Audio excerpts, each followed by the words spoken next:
For those of you who thought yesterday's rally was ridiculous and overdone, and we were going to pull back today, so far you're wrong. If you think animal spirits are running wild over these earnings reports, you're right. If you think there's resistance in this market, you're wrong. Bunch of earnings to cover today. Sahak Manuelian, 835. Wedbush, Managing Director of Equities. Got a few ratings to cover. But the big news, the breaking news, the Brentster's back. The volatility right now is really incredible. Wow, look at that consolidation on the upper right chart. You know what we've seen this earnings season? Some of these expected moves get even more violent. And this is why I have switched my strategy 10 years ago. And if you're chasing, you're in trouble. Hey folks, here we are. Up 5 1/4 handles after a strong close. A little dip overnight, but not a support level that I could identify. The buck up again here, up 12 cents, 95, 99, 50, 54 and a half. TLT, big day yesterday, taking a little breather, down 33 cents.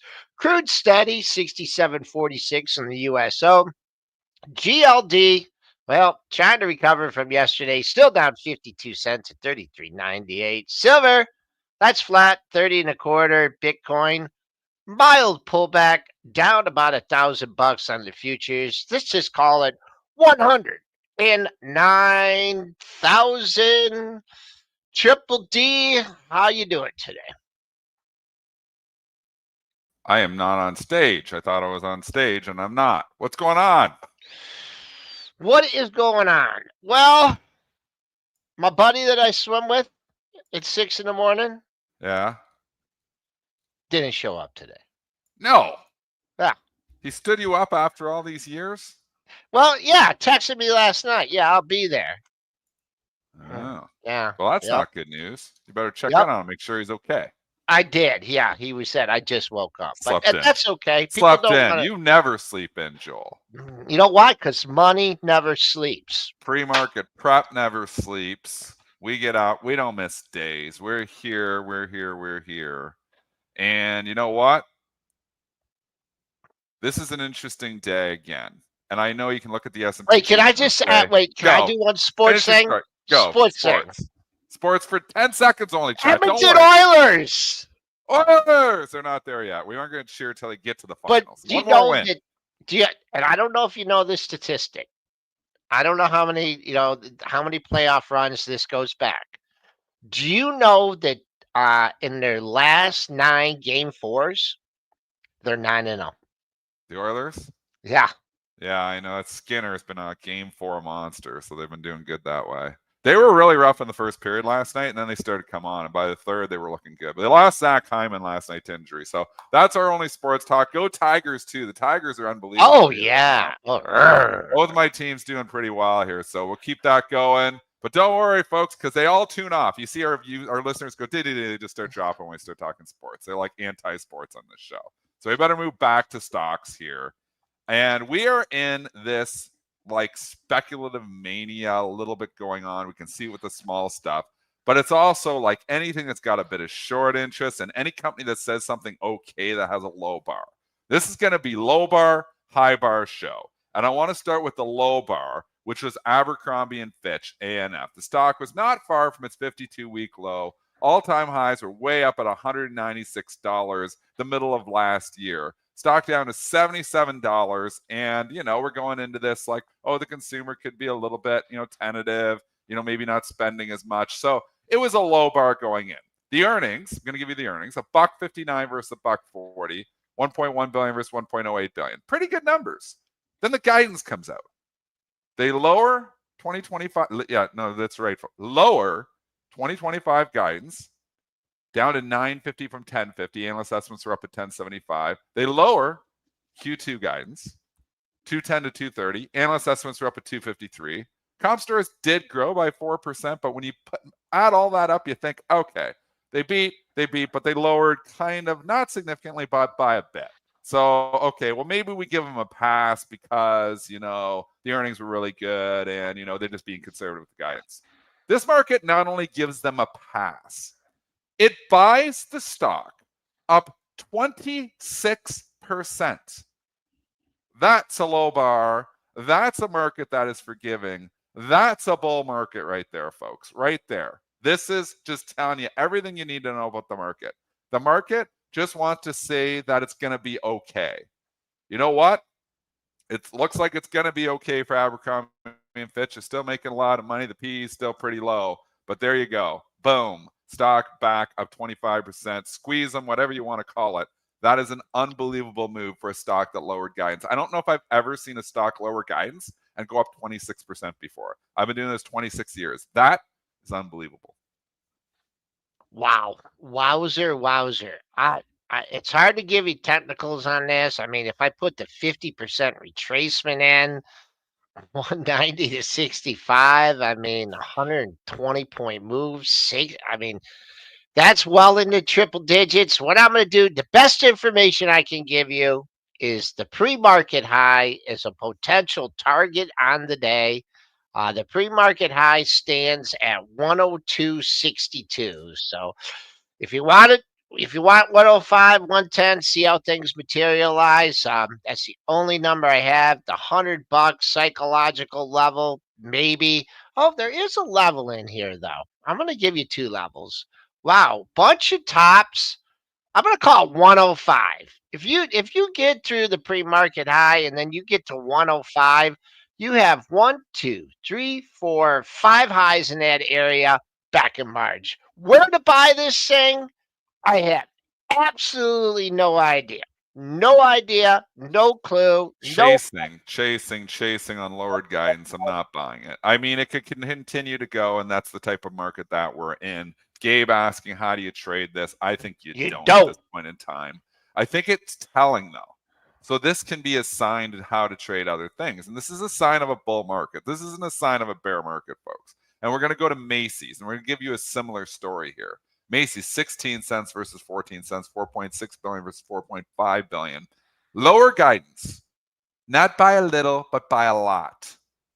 Analyst estimates are up at $1.93. They're lowering it down to $1.60 to $2. So I guess on the higher end they could get it, but that low end $1.60. That's a pretty good lower. In normalized markets, a stock would go down on that, but this isn't normalized markets. And also the bar is low at Macy's. I mean, this stock was $22 a year ago. It's $12. Low bar, high bar. Retailers, a lot of these retail stocks have a very low bar. Abercrombie, Macy's, low bar, they can crawl over it, and that's what they did. Even though they lowered guidance, it doesn't seem to matter. This market just wants to buy stocks now, and that's where we're at. There is a good point coming out of here from EKS. You know what?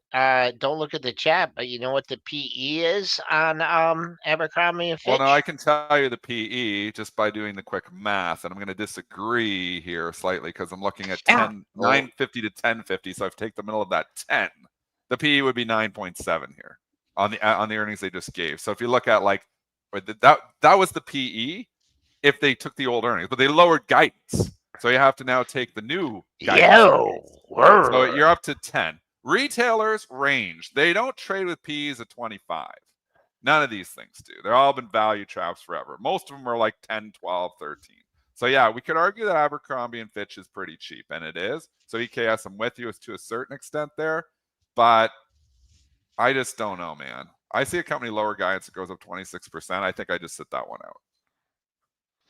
I'd be more apt to buy this one than the Abercrombie and Fitch. 1254, 1256, your pre-market high. You just made that. Nothing. What do you have? Any? Yeah, a little confluence there in the daily. So if you're buying this thing off the hop, you better want a sustained 1250 bid. I'm not sure what the market dynamics are right now. Next day, I mean, this could maybe take 13. I mean, if you love this, I don't know, there could be some paper at 13. Also, a gap fill. This may be the day for the gap fill very easily at 1272. top of yesterday. If you really want this thing, maybe wait for it to float down in the lower 12 handle, 12.15, 12.20. So nice volume day yesterday. Nice follow through. Macy's. Did they say anything about the amazing real estate that they have? No, I didn't listen to the call, so I can't actually answer that question affirmatively or negatively. So Okay. it's not the first, and I don't know if they've had the call yet, but it's not the top thing on my morning list to listen to the Macy's earnings call. You I'll don't tell you listen that to much. any of these calls. None of them, Doing especially these not calls. I Macy's. mean, well, Dick's yeah. reported too. Let's just finish off the threesome here from this morning because Dick's reported earnings here too. They're crappy, flat out crappy. 337 versus 434 and 3.17 billion versus 3.59 billion. But the Brents are notifying us they already pre-reported when they bought Foot Locker, so we kind of knew the earnings weren't going to be fabulous. The guidance was fine though, so we did get guidance. They see comp store sales growth 1 to 3%. That kind of sounds crappy too, but you know what? Crappy earnings, they just don't seem to mind anything right this morning here, unless you have a higher bar, which we're going to get to in a second. 2025 guidance 1380 to 1440, annual assessments 1440. So slight, they say that affirms it. It doesn't really look like affirms to me. It looks like it's like we may possibly hit the higher end of that, but we're probably going to be on the lower end. But again, that's where we are. We're in like speculative mania where we got AMC blasting off and GME taking off again, and all these other little memester stocks going nuts. The retail, and they're just like, oh, just buy stocks. I don't care if it lowered guys. I don't buy stocks anyways. I'm just underinvested. And I said this yesterday on the STN room. I think we're going to make new all-time highs in the next month on deals. There'll be another deal coming. We know more deals. India deal's almost done. There's going to be more deals coming this week, so it's hard to get bearish here. But I gave another scenario here for the second half. In the second half, not as rosy as this next month. So I think we got a window here to be bullish. That window continues as deals, but I think in the second half, it's going to get dicey. But right now, the market isn't worried about the second half. The market is just worried about buying anything because that's where we are. And that now brings us to our Wait, other hold on. flying. Who tried to talk you into buying Dick's yesterday in the STN? It's a $4. I know you said, why don't you buy this Dick's? And he was saying it probably because it's my last name. What was your real bullish thesis on Dick's besides obviously my last name? I've said it several times. I think that they made a smart move with buying the Foot Locker. I know you're the only person that believes that. I'm the only person in Wall Street. On it. Okay, yeah, because you may be proven to be right.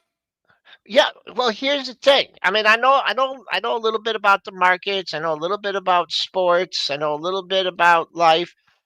I know a little bit about real estate. Okay. And the thing that we've complained about with Dick's is this huge real estate, right? The huge stores. So, what if theoretically they have a bunch of leases coming up on these big box stores, right? And they're gonna either let them go or they're just gonna negotiate and they're gonna be tough and they're gonna say, we're going to cut our expenses. I know I repeated this game, but Dennis doesn't listen. And so I think they're going to come out. I know, because you already told me this. I'm all not. Right, so smaller you gave models. This on the day. You gave this argument on the day that the stock obviously, announced the Foot Locker acquisition.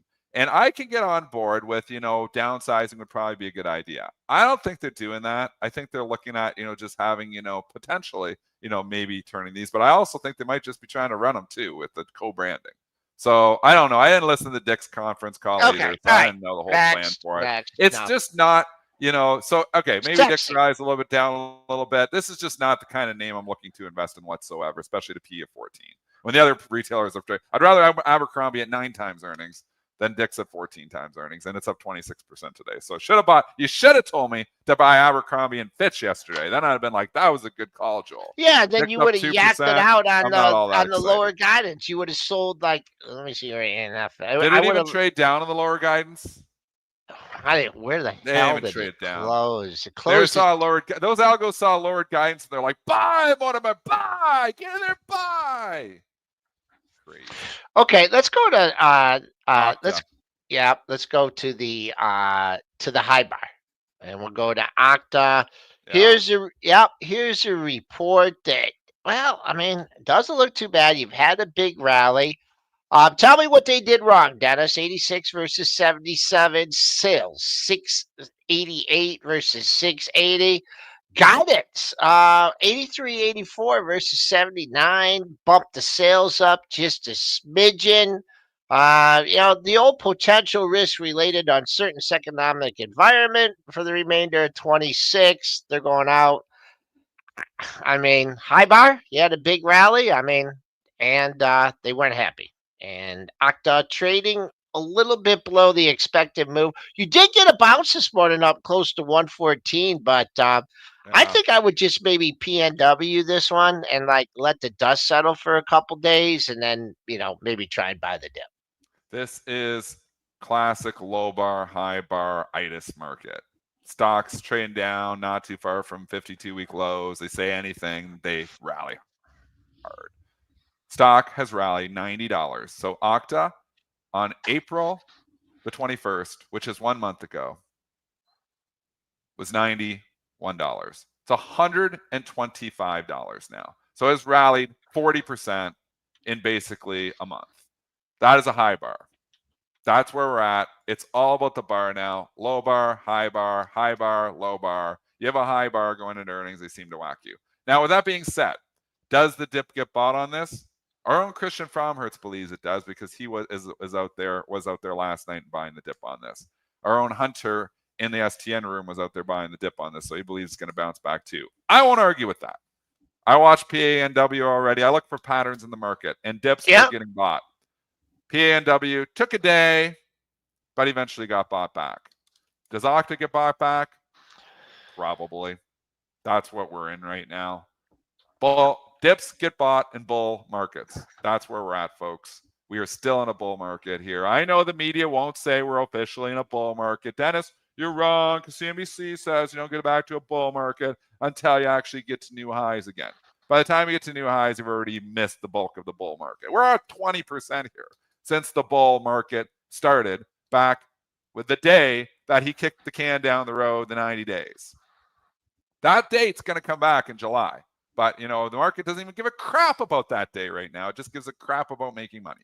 So I stay in the bull camp, buying dips pretty much across the board because it's just working.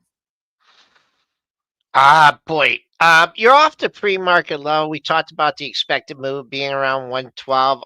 For this one, if you're, if Dennis would say you ain't seen your pansy to buy it, 108, you got a double bottom on the 15-minute, 108.50, 108.55. So if you want to be patient and just wait, then see if it comes down to that level. I think the longer it takes not to breach your pre-market low, I think you might buyers start to emerge. And I just will say, this is not including last night. There's some shares being slung around here. Old Million traded, they're like the Bulls and the Bears are boom. The boom. Bears, they dead. The Bears, yeah. The Bears so, are kind of winning on this one, but I don't know if they're going to continue to win. Okay, Okay. So I got to leave for 10 minutes because I have a conflict schedule. My boy had to go to school early today. They got some special stuff going on. Wife had to drive him in. I got to get my daughter on the school bus. So I'm going to do that right now. The Brentster, though, is going to tag in for 10 minutes. I will be back with you at 8:31. Do we have any numbers? 8:30? I don't think so. Okay. Let me double check real quick. Chose a good day to have to go to the school bus. So I got to get my daughter on the school bus. I will be back at you in 11 minutes. But the Brentster is here, back from vacation, back from Vegas, boots on the ground. Tell us all about your Vegas trip. It wasn't Vegas. This guy doesn't keep track. What do you mean it wasn't? I thought it was in Vegas. Oh, Get that was out before. of That was the one Dennis. before. You don't want Natalie to miss the bus. Where was it? Brentster, I was just hanging out in Detroit. I was at home. I was Vegas in Detroit. Okay. Yeah, I didn't go anywhere. I was hanging out in Hart Plaza. Hart tell Plaza people was what busy. you did. Yeah, go ahead. Tell them what you did. So in Detroit, every Memorial Day weekend, there is a big music festival, global music festival. People come from all around the world to come to Detroit. Yes, believe it. It's true. The home of techno music in Hart Plaza, this little plaza on the Detroit River. people meet from all over the world to listen to some excellent music, some premier music. Don't have much of a voice right now. I was doing a lot of yelling, doing a lot of listening to some loud, bassy music, but it's always the best weekend of the year in Detroit. Had a bunch of friends coming into town. They just got out of here yesterday. Recovering a little bit today, but got a lot of sleep yesterday. Ready to get the week going here on pre-market prep and on Wall Street. Didn't you have What'd some you do, friends come Joel, in this from? weekend? Wait, well, real quickly, didn't you have some friends come in from overseas? Had a friend come in from Amsterdam just to come hang out That for the music yeah, fest. in the Yeah, Motor yeah. City. Yep, Had some yep. had some friends come in from California, had some friends come in from Colorado. It's a It big is deal. a great time in Detroit. You didn't Absolutely. see Emily taking pictures, did you? I didn't see her. I was looking for her, but I did not see her, Okay. unfortunately. AJ Fabino in the house, an excellent writer. Hey, AJ, how you doing? Welcome, welcome, welcome. All right. So let's move on. Let's talk a little econ data for the week. Yeah, so what do we got this week here? Let me pull up my outline. I kind of want to do box a little bit, Joel, but You we want to can do swing box? back Let's to do box box. here. Let's do Yeah, let's box. do Let's do box. box. We had Okay. box last night after the close. They reported a beat. They reported 30 cents versus 26 cents. Sales also beat, modest beat there, 276 versus about 275. They did give some pretty strong Q2 guidance. Earnings 30 to 31 cents versus a 28-cent estimate. And importantly, they raised their guidance for fiscal year 26. Adjusted earnings were adjusted guidance was previously 113 to 117, now moving up to 120, 122 to 126, but that was slightly below where analysts were expecting at 128. Shares here trading up about 11%, raising the guidance, but below the street. But investors don't care. I mean, I think Box had a pretty high bar here going into the quarter. What do you think, Joel? What do they do? Is this Dropbox? I believe it is. Yeah.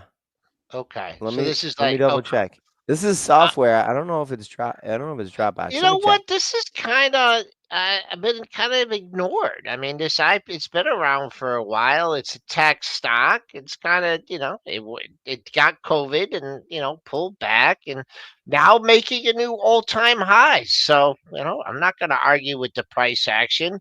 I think they probably got overdone here with the expected move when it got up to 37.26. So, whew, that would be a really juicy target on the upside. The previous all-time high, right now the number to come into play for me right now would be 35.74. That was your high back in November. So before I started thinking about the pre-market high, I would think about 35.74. And also with this probably being a move over the expected move, I mean, a lot of sellers at 35, maybe. Where to buy this thing? Eventually, someday, you might get a chance to buy it at the top of yesterday's range at 32.50. Joel, so this is not the same company as Dropbox, but I think you can effectively call it that. Maybe some people in the chat won't like that I'm saying that, but they have software content management platform. They do a file sync and share delivery system. So I think it's fine to call it a Dropbox competitor, but Dropbox trades under ticker DBX still, I believe. That's right. That's Yeah, right. yeah, Okay. Dropbox is still around. You Okay. want to do a Yeah. quick preview for earnings coming up this week, Joel, and then we can kick it over. Hopefully, Dennis be back, and then we can kick it over to him to go to Yeah. Nvidia. Or So say, yeah. you want to do a little Um, econ right now? yeah. Let's see what we got on econ data. And then because I know Dennis is going to want to talk Nvidia and stuff. So Nvidia for just sure. just give it a heads up on the econ data, and then we could talk some other earnings. All right, cool. So today at 2 p.m. Heads up, we do get the FOMC minutes. Ooh. That is like the agenda, like the notes from when the Fed had their rate meeting a couple weeks ago, I think it was. It's important to see what's in the details there. So this is not like, right when 2 p.m. hits today, the market is not going to move on it like right away, but it is good to take a look at the FOMC minutes and get into some of the details a little bit. Thursday, tomorrow, 8:30 a.m., we're going to get GDP. It's going to be our second reading for Q1, and we're going to be also getting the PCE index, which we know some people have liked to use as a gauge for inflation. Personally, I like to use that a little bit more as a gauge of consumer spending than like prices rising. Just a little heads up there. And then Friday, we're going to be getting personal income and spending at 8:30 a.m. That's another good little reading on inflation. And then a little bit later in the morning, I think it's at 9:55 or 10 a.m., we're going to be getting the University of Michigan consumer sentiment reading. That has been a little bit of a market moving data point. We get some expectations for how the consumer has been viewing the economy. And that is, let me just double check, that is Are at you sure? 10 Because you know what? a.m. On one of my sources, I mean, I Yeah. usually know it. Did you say 9:55 or 10? Yeah. Yeah, because I have it, and this source may be wrong. I have it at 8:30. So unless they moved it, which I mean, They it's could have always moved it. been. I don't Yeah. know, but that's a bit. Let But me see them. um, yeah, an interesting note here. Well, the animal spirits were already in the market yesterday. We had a little bit of a sell-off off the open. In fact, just filled Friday's gap by a whisker. I mean, if you blinked, you missed it. But at 10 o'clock, there was consumer confidence, and they were super confident. I think it was like 97 versus 88. I mean, I guess they were confident about buying stocks or something, but that was a number. So we'll see. Of course, the University of Michigan Consumer Sentiment Index is much more important than any other sentiment index. So we'll get that. Also, Friday, just think about it. The end of the month. If you went to sell in May and go away, you are an unhappy camper on Wall Street. I think we can just get rid of that. Sell in May and go away. How things go at the bus stop? Good. Another grade 6 students there who's friends with her, so she says she'll make sure she gets on the bus. So I gotta to leave a couple minutes early because the bus doesn't come till 8:31. So I'm back with you. Did you miss me? Of course, Triple D. No, We always not miss really. you, though. I know. I Yes. miss you too all the time, Brent. Even when you go away and you don't go away. Thanks, buddy. Well, here's what to check. When you're here, they pick on you, and when you're gone, Do they? they want to know where you're They at. complain. I've been Yeah. picked Yeah. on my whole life. Wait, who's been where's Martin today? Is Martin being nice, or did he take the Martin? day off? Oh, I can't see Martin. He's the only person I ever blocked. Really? We're talking Martin in the STN room. We're talking the other Martin. Yeah, is he in there? Is he being nice? Has he been playing nice? I could unblock you, Martin, if you've been playing nice. I don't know. I Gotta haven't go seen find him out. yet. Not I haven't talking seen Martin in the STN room. Different Martins. Okay, did we get through all of our earnings I stock? don't know. What'd you cover in the last day? But we did box while you were gone. You only did one stock the whole time?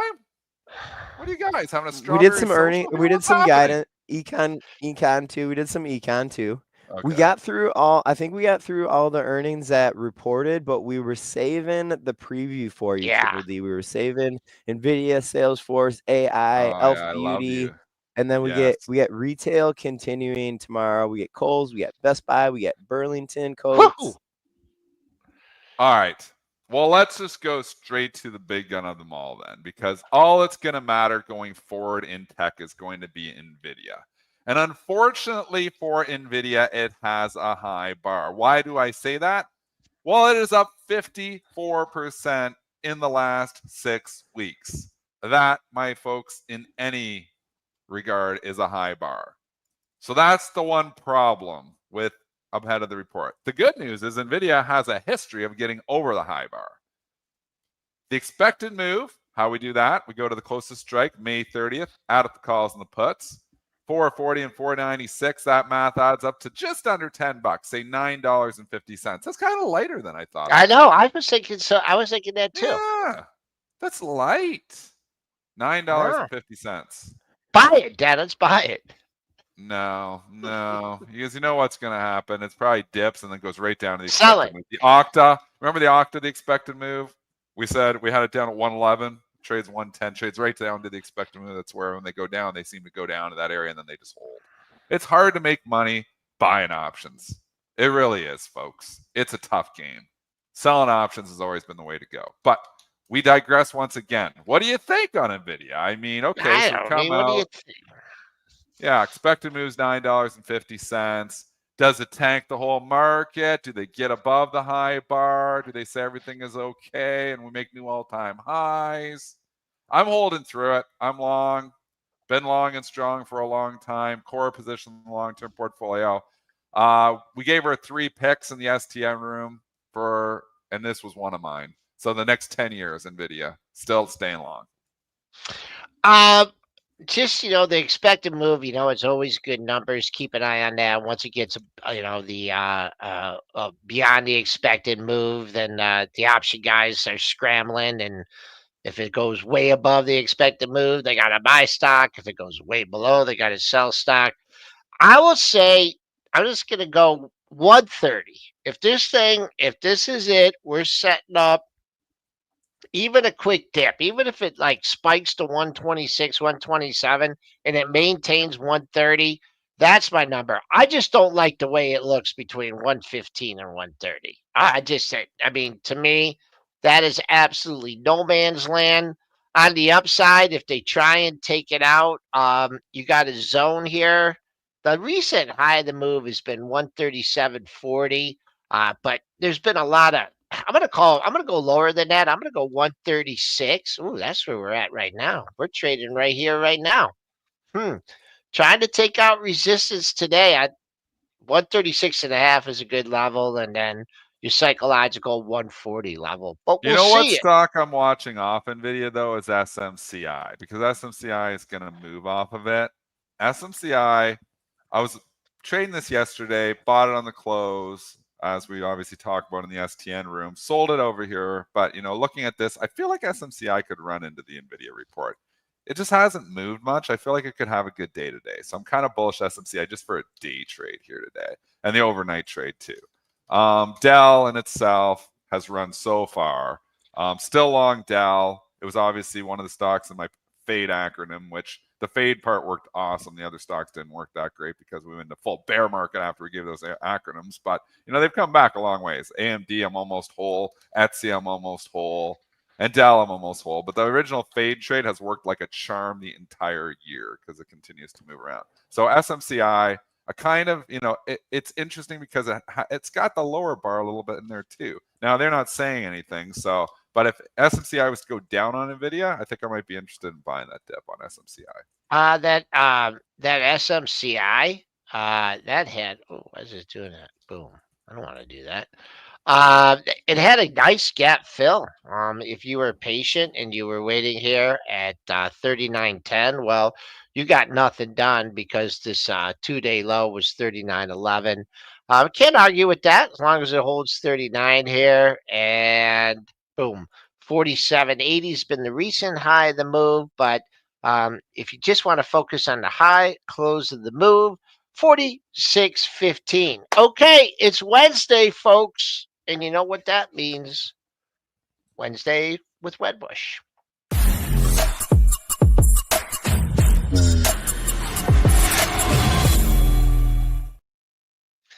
Sahak Manuelian, Managing Director of Equities over at Wedbush. And do you believe in sell in May and go away? No, I don't. Thanks for having me on today, guys. Good. What are those pictures back there? Are those from So the picture over here is our building in downtown Los Angeles, which we will be leaving after maybe over 30 years of being there. And the building over here is where I am currently, and that's in Pasadena. You're Oh, in wow. Pasadena? Yeah. And You ever I've been been in this building for over 20 years. you ever been to the Rose Bowl? Yep. Sure. Santa Anita? Yes. Okay. All right. Love Santa Anita. Good with your Oh, geography, Joel. well, Santa Anita is a great track. One of It really is. the probably the most beautiful track in the world. But let's get down to business, huh? Not All right. not a bad earnings season. Not at all. Earnings have been fairly robust. We've had some good prints across the board, tech, consumer. We've seen some good prints. Stocks have been doing okay. I don't know. It's been a pretty decent Q1 considering all the other stuff that's going on in the world. It feels like it's been kind of, we were just talking about before we got you on here. It feels like it's been the low bar, high bar, where you've had some stocks that, kind of have been, trending down and been low. And those ones have really been rallying. We saw this with the retailers today, but we've also saw, examples where stocks have run up into the reports and then sold off. So it's been a lot about the bar. It's been a lot about, obviously, guidance here, and some companies not even giving guidance because they don't know where they're going with the tariffs. Right. I mean, you've had a number of tech companies that are reporting still pretty good. I mean, Snowflake, for instance, if you want to go to that one, was a gap and go. And then we just got that last week. And, the earnings, we had a bad day, actually, the day they reported on the overall market, and Snowflake would just not go down. And now that the market's turning, it's starting to go back up. Talk first, because a lot of our traders trade Snowflake. Give me your thoughts on that report, and can the move continue? Yeah, I mean, the whole high bar, low bar, Dennis, I think that makes a lot of sense. Octa's the other one, by the way. You saw that big move into this print. The print was fine. But again, it's a very high bar. And before I got on, you all were talking about Nvidia. And again, what a move that's had. But not to get it far away from Snowflake. Snowflake's another one. Again, I think that really, if we just take a step back and look at tech, I think that what's really at play here is positioning. And positioning within the tech complex is probably as clean as it's been in a very long time. And what I mean by clean is considering the degrossing that we saw in April, which was phenomenal.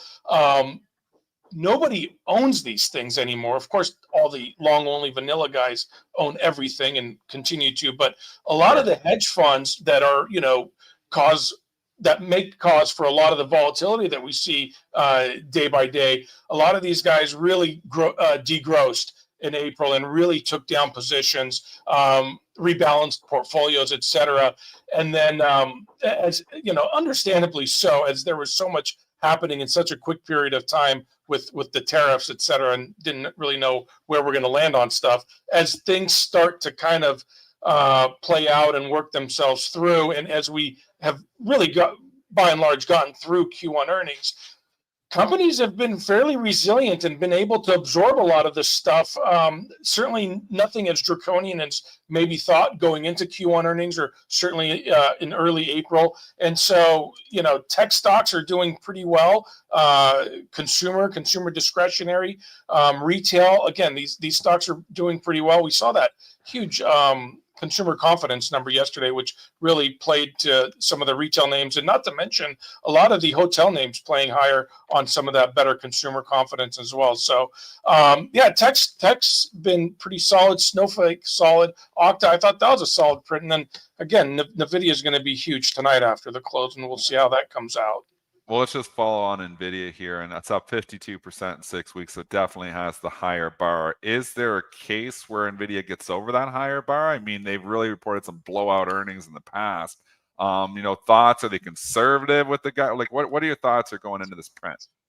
Yeah, I think the positioning going into the print is certainly a long bias by most of the funds that or from our vantage with most of the funds we deal with. But again, it's an extremely tricky setup here as the stocks, to your point, rallied some 50% or something since that April low. So sure, easy money's been made. I think there'll be some noise around margins. There'll be some noise around China, et cetera. But I think the bulls generally want to really get past this quarter and look forward to likely acceleration in the second half as this Blackwell ramp accelerates or should accelerate.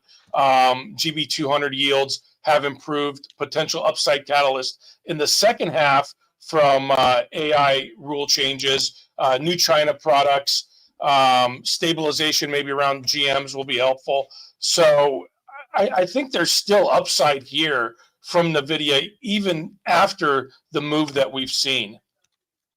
One more here for you, just looking at Salesforce.com, and if we're playing the low bar, high bar game, Salesforce actually has a little bit of a lower bar because it was $360 back in February, bottomed, around 230 here in April. Well, we're only up in 15% or so, where you're seeing some other tech stocks up 20, 30, 40%. This one's not up nearly as much here. So maybe the lower bar is there for Benioff. What do you think of Salesforce going in the print?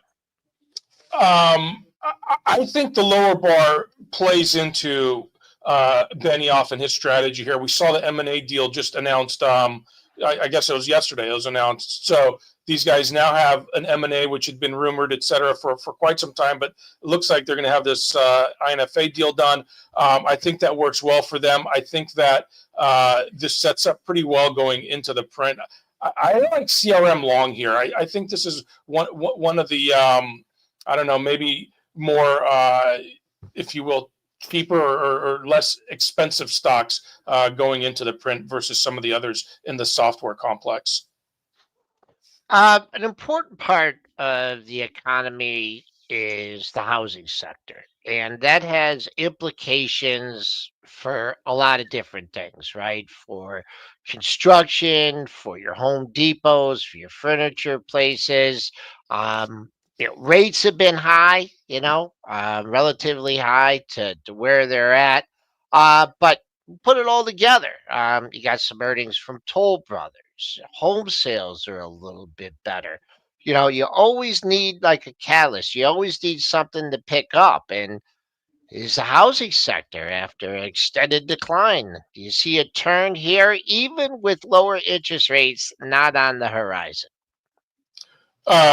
Joel, we like the home builders here. I think Toll's actually one of the ones that I like the most within the complex. I think this looks pretty decent here.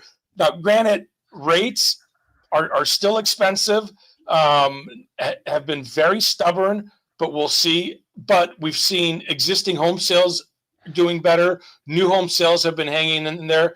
And I think that these are, broadly speaking, these home builders are probably cheap enough here to buy, and given all the headwinds that they've endured, these start to look better and better, I think, given where they're trading, and especially coming out of some of the recent earnings releases from these stocks, notably Toll just recently here. I like Toll, and I like some of these home builders here. Let's go to the elephant. And I'm sorry, just within that, I think like going forward, it's the year started out with this rotation. We had a lot of rotational forces under the surface until April, when all the tariff stuff really took hold of the entire marketplace. And since then, we've seen this huge Mag 7 run again. And we've seen really tech stocks come back out and really surprise to the upside.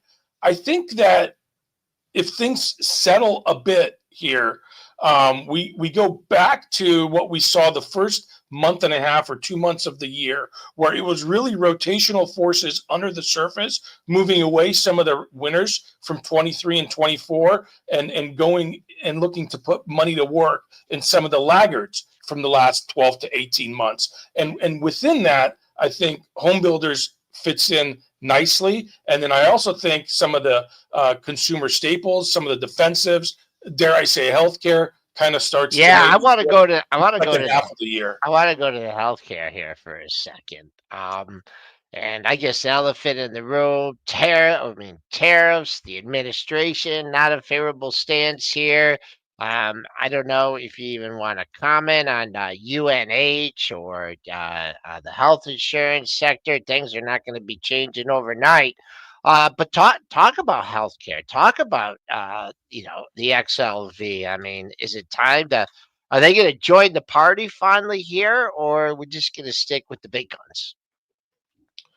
Yeah, I'd love to talk about healthcare. First, if we can just hit on United Health real quick, UNH, and I'll discuss XLV as well. But talking or looking at UNH, this is the bellwether, or had been. This had been the bellwether of the managed care complex for years and years and years. They could do no wrong. Every quarterly earnings was a beat, and they continued to raise. And then what really started off in December with the unfortunate shooting of this CEO in Midtown. Since then, they can't seem to catch a break. The news flow, the hits keep on coming. It's really quite reminiscent to me of Boeing in 2022, I guess it was, where everything that came out was just bad news. For Boeing. And so UNH reminds me of that. This is now getting pretty cheap. I think it got down to 250 just a couple of weeks ago. But I think that for a longer term investor, I think it behooves one to really take another look at UNH and what's going on here and the valuations, because valuations I think always matter. And I think that this is really getting into a compelling level of buying UNH based on where it's trading. If we talk about healthcare broadly, there's been so much. First, it was RFK Jr. for HHS when Trump threw his name into the mix. That was that caused a lot of volatility, to say the least. And then after that, we had Dr. Prasad for the CBER director. There was a lot of volatility around that. I think Dr. Macri, I think people are pretty comfortable with him being put in that position. And I think people have really been coming back to Prasad. I think that the tone of all three gentlemen that I just mentioned has been much calmer than maybe folks initially thought. Having said that, the complex has really been a mess. When we started out, I think after 5 or 6 weeks of the year, healthcare was the top performing S&P sector, and it was right there 1 and 2 with energy back and forth. And now it's the second worst performing sector. So pharma's had a tough time. The providers, the services names have just been getting crushed because of all the regulation and some of the appointments of these gentlemen. So there's been a lot of volatility. And then if we talk about small and mid-cap biotech, it's been a very, very challenging environment. Having said all that, I think that these things have really getting to levels where they're hard to ignore. Valuations look better and better. We're seeing some M&A deals within the complex with small cap biotech stocks and some private companies that are now getting bought out, unfortunately, at the cost of public ones getting bought out. But yeah, I think this XLV is really this 130 level. I think you had it up, Joel, that XLV looking fairly interesting there. The XBI kind of mired in this near-term consolidation zone of sorts, really can't seem to get out of its own way. But we'll see what happens. The intermediate downtrend, this XBI, that top right, the top chart you have there, you can see that intermediate downtrend line. That blue line should be a 50-day, I think. Oh man, you're good. Yeah, and so that should be the 50-day. And you see every time it gets to the 50-day, it gets punched in the nose. It's having a really tough time staying above it. I think that the issue here is buyers are higher, not lower. I think the chart has to prove itself for buyers to really come in. So it's, again, a tough setup until we can get consecutive closings above the 50-day for this XBI. I think it'll be a tough road for the biotech guys. And I think that we see more of this sideways price action until then. But maybe we get some good news. Maybe we get some more M&A deals, and this thing can get out of its own way. But it's been tough for a couple of years now for biotech investors. XBI wants lower rates. It needs lower rates. This whole rate environment has been tough because a lot of these companies obviously borrow to finance their trials, and a lot of smaller companies there aren't making money. So they would really like lower rates, which brings us to this afternoon with the FOMC. We're going to get the FOMC minutes here at 2:00. They've been very not dovish. I mean, Trump would like the Fed to be a little bit more dovish. They'd like lower rates, but they haven't tipped their hand that there's going to be any lower rates anytime soon. I've said on this show, I do not believe there's going to be any lower rates here this year because I think that they're playing wait and see to see what the tariffs do. But obviously, we're going to get the minutes. I want to get your thoughts here just on the FOMC minutes and where you see the path for interest rates going. Yeah. So first, if we just look at Fed funds markets, it looks like we're pricing in some 48 basis points of cuts for the year. That's what Fed funds futures are pricing in as of this morning, anyways.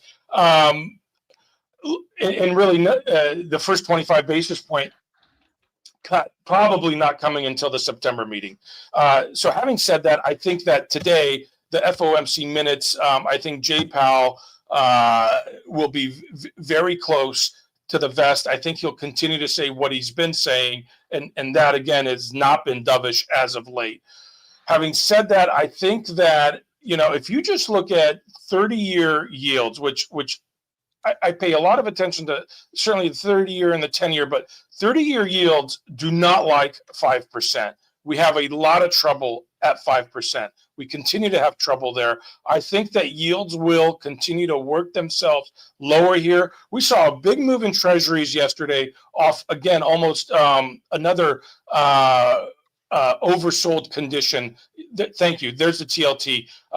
We saw a nice move off another near oversold condition. It didn't quite get there. It got very close, but treasuries catch a bid here. I think this bodes well for stocks as treasuries catch a bid. I think that yields can continue or yields will begin to kind of move in a lower direction. I don't know if this 30-year can hang around this 5% level. And I think that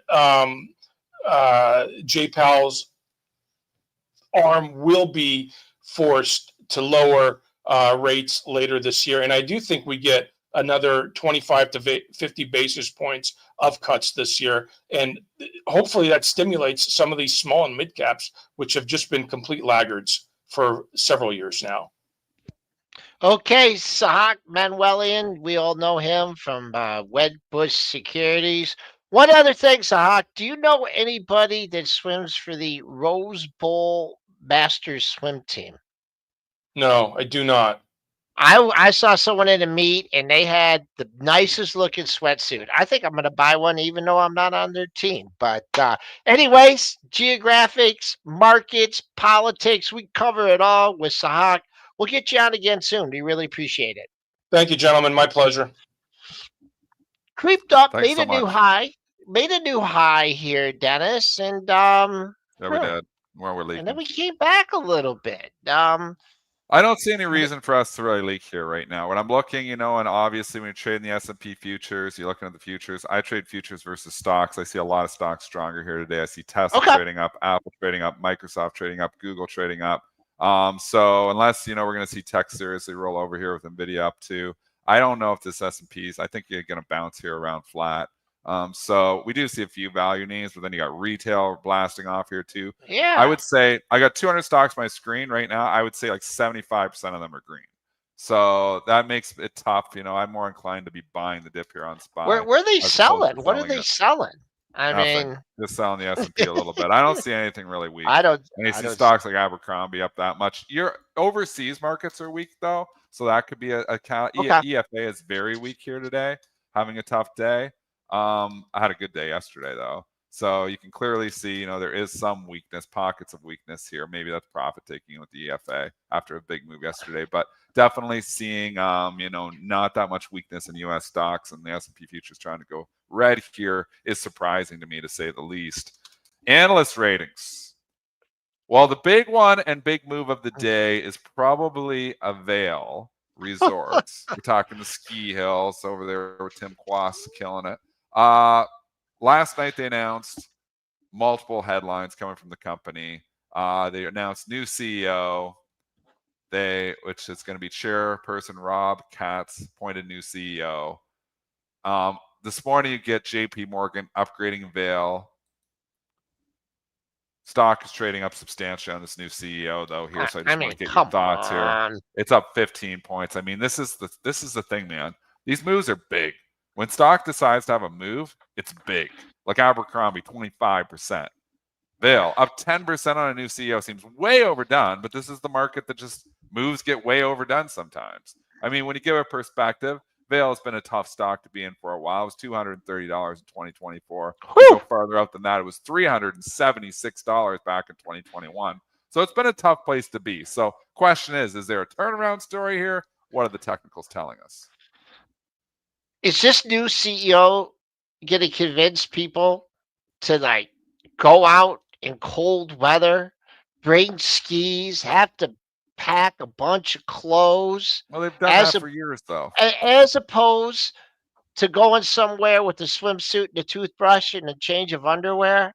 I tell you, that's my style a little bit more, but people like skiing.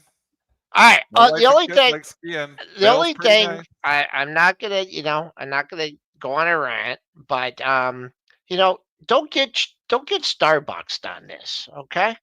I know. I was super early, being bearish when this thing originally had the news of the new CEO, and it's probably maybe at the same level, but things take time. I mean, things take time. So an upgrade on this on a new CEO, I'm not buying it. I'm not buying it. If you have a target up here, I'd take it. I mean, they could go to a Starbucks here and just keep running, but I don't know. Things don't happen immediately. Is that what was the other rating that we wanted? We had quite a few here. You've got FICO, which absolutely has been punished here. So you got a contrarian call here. Maybe we should talk Fair Isaac, because this has just been absolutely destroyed. This is UNH'd. So it was $2,200. Look at this chart in FICO. It was $2,200 a week ago. $1,500. This lost 700 points in a week. Oh, I know. And then again, it's $2,000 stock, but 700, 2,200. This lost 30% in a week. There's been obviously a lot of issues here. FICO, which we haven't really covered because I hate trading $2,000 stocks. But we've got Barrett this morning defending the stock, upgrading it to buy. So that's a completely contrarian call. They put a price target of $1,900, saying it can get back to where it was 4 days ago. Maybe that's the case, but this has just been in the gutter. We've seen how hard the turnaround story's been in UNH. Can FICO turn it around? Are they coming up with a new way for credit scores? I don't know. They got to figure something out. Yeah. I'll say it's the first time we've ever mentioned Fair Isaac on the show, and not a lot of times we talk this stock because I don't like trading $2,000. We've never mentioned this. We've never mentioned this one. Never brought FICO up on the show. No, never. And it doesn't. Well, it's fun to mention when they fall 30% a week. I'd keep an eye on the most recent monthly low. 14. Well, today it's currently 1484. You had a low back in July. 15 bid up on the upgrade. Not up much on the upgrade. I don't know. It's like 11 points, 0.76%. Not up much on the upgrade. You'd think it'd get a little more gas in the tank after being down that much. It gets an upgrade. And, I would think it would bounce more on an upgrade like that. But this market's tough. Tough to some stocks. Okay. All right. Well, we are going to head over to the STN room, and I think Mr. Chaikin's back today. I sure hope he's back today. From his extended vacation. And that's it. We're gonna wrap it up today on pre-market prep. Wow. Octa continuing to leak here, folks. So be patient. Leaky. The one thing about Octa, just to close, when they get through the expected moves, sometimes that can punish people, because I'll tell you why. Because you saw it last night. It got defended at the expected move for a while. Like I was saying, when you trade expected moves, and the expected move on Octa was down to 111. And when you see them go down there fast, sometimes they get a bounce. This didn't want to bounce out of there, just kind of hung out. And yeah, we got the little bit of bounce this morning, maybe when the overall market was bouncing, but then that leaked back here too. So I know the bar was lower. This is a stock I would have on my shopping list, but we have seen also sometimes you don't want to be early. Sometimes you want to wait a day or two. When IBM got bought, it was like 2-3 days before it got bought. PANW didn't get bought the first day. It was really the second day. Sometimes it's good to wait, sit the first day out, and then wait for some stabilization and then buy. You know, like buy the strength after the dip. That's always what Brian Shannon talks about. Hi, Brian. Always great. We'll get you back on the show here soon. Oh, yeah. You know, I like that idea of like not being a hero and buying the stock when it's going straight down, buying the strength after the dip. Maybe a better way to play it. All right. It's great to have the Brentster back, quarterbacking, so I can take it a little bit easier today. And let's head over. Let's get ready to trade that open. Let's go.